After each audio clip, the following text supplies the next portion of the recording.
আজকাল আমরা সবাই ট্যানের জন্য ভুক্তভোগী। তুমিও কি তাই? তাহলে আজকের ভিডিওটা রইল তোমার জন্য। খুব কম খরচায় ঘরে বসে ট্যান রিমুভ। শুধুমাত্র ঘরোয়া দুটো প্রোডাক্ট ইউজ করে আমার হাতের এই আফটার আর বিফোরের ডিফারেন্স। একদমই সামান্য খরচায় ঘরে বসেই ট্যান রিমুভ করে দেবে এমনই একটা প্যাক আমি আজকে তোমাদের দেখাবো। প্রথমেই যেটা করতে হবে, আমাদের অ্যালোভেরা নিয়ে নিতে হবে। আমি এখানে দুটো অ্যালোভেরা নিয়েছি। এবার যে যেই পরিমাণে ইউজ করবে সে সেরকমভাবেই অ্যালোভেরাটা নেবে। তারপরেই অ্যালোভেরাটা ভালো মতো ওয়াশ করে নিতে হবে, যাতে ওপরের হলদে প্রলেপটা একদমই না থাকে। আমি এখানে অ্যালোভেরাটা ভালো করে ছাড়িয়ে নেওয়ার পরেও একবার সুন্দর করে ওয়াশ করে নিয়েছি। এরপরেই অ্যালোভেরা জেলটা ভালো মতো করে বার করে নিতে হবে। আমি প্রথমে এখানে চিরুনির সাহায্যে বার করছিলাম, তারপরে পুরো জেলটা আবার ছুরির সাহায্যে বার করে নিয়েছি। এরপর যতক্ষণ না জেলটা থেকে ফেনা বার হয় ততক্ষণ এটাকে কচলে যেতেই হবে।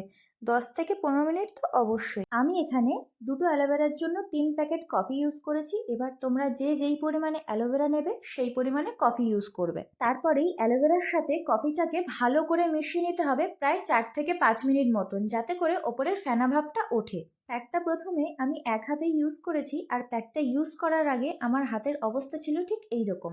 তারপরেই রেমেডিটা আমি হাতে ভালো করে মেখে নিয়েছি এবং 3 থেকে 4 মিনিট মতন রাব করেছি, আর 10 থেকে 15 মিনিটের জন্য ড্রাই হতে ছেড়ে দিয়েছি।